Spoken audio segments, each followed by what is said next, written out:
Good morning. I'm Ron Moore. This is your Friday morning cup of motivation.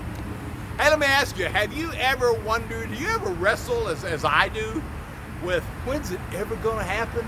I mean, you look at people like the three babes behind me, you know. I mean, they were so young and just, wow, just singing to millions and doing that thing, you know.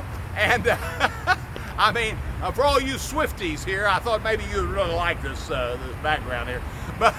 But you know, I got to tell you, I've wrestled with that. When's it ever going to happen, Lord? You know, I ain't getting any younger. You know, you ever wondered that? And then on top of that, you know, with me, you know, I've been trying to sell this television show for how many years? I'm just telling you the truth. If the Lord would have told me, see, God doesn't tell us everything up front. If He would have told me how long it's going to take, I promise you, I would have said, oh, Lord, I think you need to find somebody else to do this. Somebody a little younger, you know, and yet, and in fact, went through a time that everybody, so many people said, oh, in God's time, in God's time. And I felt like if one more person said in God's time, to the moon, Alice, I think I just said that recently, but it's still true, you know, and maybe you're wondering that. Maybe you're wondering, when's it ever going to happen for you? Well, I don't know exactly what God's timing is, but maybe it's time to just take a chill, you know, and just do what God has called you to be, or be what God's called you to be in that process of becoming like Jesus, and know that God's working in your behalf just, just as He did for Uncle Mordecai. Remember Uncle Mordecai, who was the uncle of the Jewish babe Esther way back then? And she wowed the king, you know, and so he was just about, it was about all over for him. Maybe you feel like, man, it's about all over for me. Maybe you feel that way.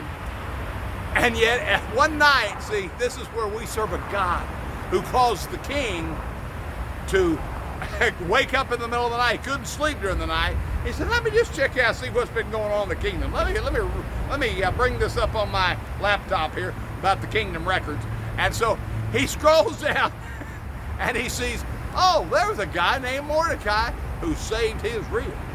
Well, because of that, he saved Mordecai's rear from the gallows and put the guy who was going to hang Mordecai on the gallows.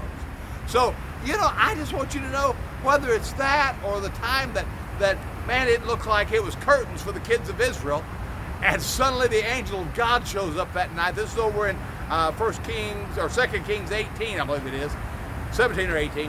And the angel of God showed up one night and wiped out 185,000 of the enemy.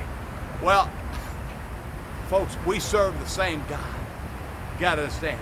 He's the God who doesn't change. And in your life, whatever it is, that it just seems like it's been way too long, hey, if God has called it, if it's to be, it's up to thee. And see, that's what we've got to realize, that we do our part, give it your best, pray that it's blessed, and He'll do the rest. See, when you let that truth just soak in, I'm telling you, it's going to set you free to just live life like Taylor Swift does on stage, just free. So I hope you have a great weekend, and I'll talk to you again on Monday. God bless you. Bye-bye.